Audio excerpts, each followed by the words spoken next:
नमस्कार आदाब, मैं हूं राव अकरम और आज की इस वीडियो के अंदर हम जानेंगे उत्तराखंड प्रदेश के अंदर यानी कि वर्ष 2023 और वर्ष 2024 के अंदर किस प्रकार का बजट विधानसभा के अंदर यानी कि उत्तराखंड सरकार के द्वारा पास किया गया और साथ ही जानेंगे कि उत्तराखंड प्रदेश कितना गरीबी रेखा से ऊपर आया और उत्तराखंड प्रदेश कितना गरीबी रेखा के नीचे आया।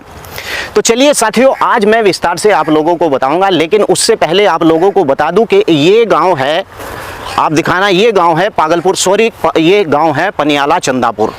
और आज मैं पनियाला चंदापुर की उस सड़क के ऊपर खड़ा हुआ हूं जहां पर ये सड़क 20 सालों से इसके ऊपर किसी प्रकार का कोई निर्माण नहीं हुआ था, लेकिन अब 20 साल के बाद इस सड़क का निर्माण होने जा रहा है। और विस्तार से बताऊंगा कि ये सड़क आखिर किसके अधिकार में आती है। वैसे तो इस गांव के अंदर ऐसे बहुत से व्यक्ति हैं जिन्हें पूछा जाए कि ये सड़क किसके माध्यम से बन रही है या कैसे बन रही है, तो उनका एक ही मतलब होता है, मैंने या हमने।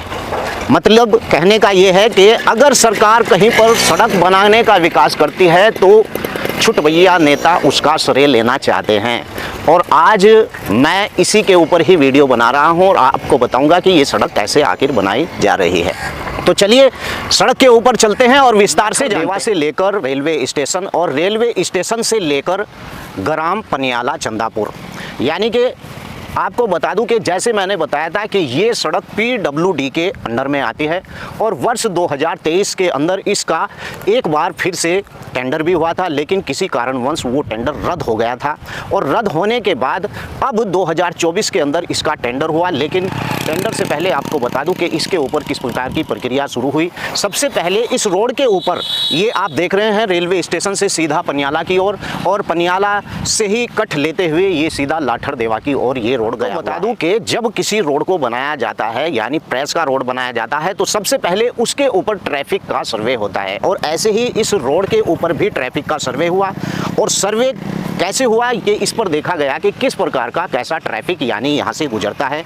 और आपको बता दूं कि ये सड़क पूरे 20 साल के बाद इस सड़क के ऊपर निर्माण हुआ है, जिसे मैंने आपको पहले बताया कि ये PWD के अंडर में आता है।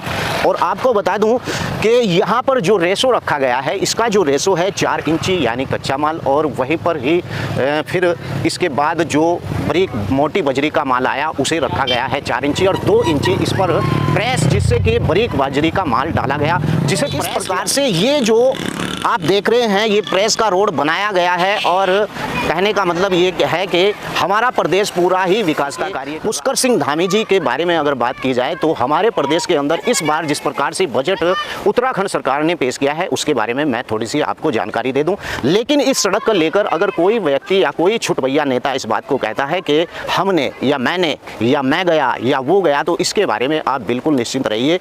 ये सड़क जो बनाई जा रही है यानी कि ये PWD के अंडर से ही सड़क बनाई जा रही है, वही प्रक्रिया है जैसे कि रोड बनाया जाता है।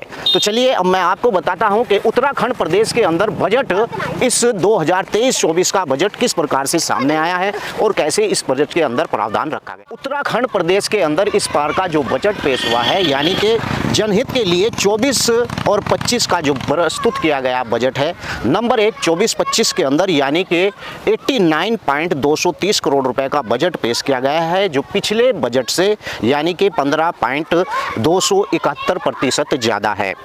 नंबर 2 गरीबों के कल्याण के लिए इस बजट के अंदर 5,658 करोड़ का प्रावधान रखा गया है और साथ ही युवा कल्याण शिक्षा कल्याण के लिए 1,669 करोड़ का प्रावधान रखा गया है। और आपको साथ ही बता दूं कि किसान अन्नदाता के लिए 2,415 करोड़ का प्रावधान इस बार उत्तराखंड की सरकार के द्वारा यहाँ पर रखा गया है इस बजट के लिए, जनहित के लिए। और जेंडर बजट में लगभग 14,538 करोड़ का प्रावधान रखा गया है। और ग्राम विकास के लिए 200 करोड़ यानी 910 करोड़ यानी कि 2,910 करोड़ का प्रावधान इस बार उत्तराखंड सरकार ने यानी कि जनहित के लिए 2024-25 के बजट को रखा गया है। यहाँ पर आपको बता दूं कि आर्थिक सर्वेक्षण रिपोर्ट में दिखा कि राज्य के विकास में झलक कैसी आई है। और आपको बता दूं कि आर्थिक सर्वेक्षण रिपोर्ट 23 और 24 यानी 23-24 में प्रदेश की अर्थव्यवस्था बड़े उछाल पर लगाई है, यानी कि जो प्रदेश की व्यवस्था है, अर्थव्यवस्था है, उसने बहुत ज़्यादा उछाल लगाई है। और रिपोर्ट में प्रदेश की दर जो थी वो 7.58 जो राष्ट्रीय औसत दर से यानी कि कहीं ऊपर है। और 23 और 24 में अर्थव्यवस्था के आकार को बढ़ाकर यानी कि जो अर्थव्यवस्था का आकार है उससे बढ़कर यानी कि 346.20 हज़ार करोड़ पहुंचा है, जबकि 2022 और 23 में इसका आकार यानी कि 303.78 करोड़ था।